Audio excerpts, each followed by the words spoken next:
मी एक टेम्पो दिले, एक म्हैस केवढ्याला 70,000ची एक म्हैस दिली भरून, 2 म्हशी दिल्या भरून. एक दिली का दोन? तुम्ही काय लबाड कम बोलत राव? 2 दिल्या बरं का. 2 नाही, एकच दिली राव. तुम्ही नाही, म्हणले आता नाही, इकडे दोन तर दिल्या 5 आता. म्हशी राहिल्यात. हा 2 दिल्या आता. इथं आता खाली किती राहिल्या आता? 4 म्हशी राहिल्या आता. 4 नाही, इकडे 5 दिसतात. हा, आम्हाला 5. पैसे टाकाय. हा 5 राहिल्या बरं का. हा हा, एकच दिली ना? हा असं लबाड नका बोलत जाऊ.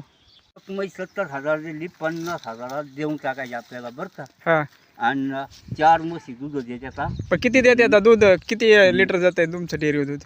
मोळ हा, 70 लिटर दूध देते. किती पैसे होते ते रोजचे पण? म्हैस ना, हा, म्हैस लय पैसे होते बरं का. किती होते पण? म्हैस 70,000 येते माझ्या म्हशीची 4 येते 70,000 महिन्याला? 70,000 येते तर? महिन्याला. या हा? बी डेअरी बघायची बरं का. हा, पण 10,000 सुद्धा कळालं पाहिजे. 10,000 तुलसीराम. मी गरीब आहे, मला चैन करा, पण मला पैसे लाईक भेटले म्हणा, पाहिजे लाईक बरं म्हणा. का. चैन नाही. मला लाईक भेटणार आहे बरं का. पण हा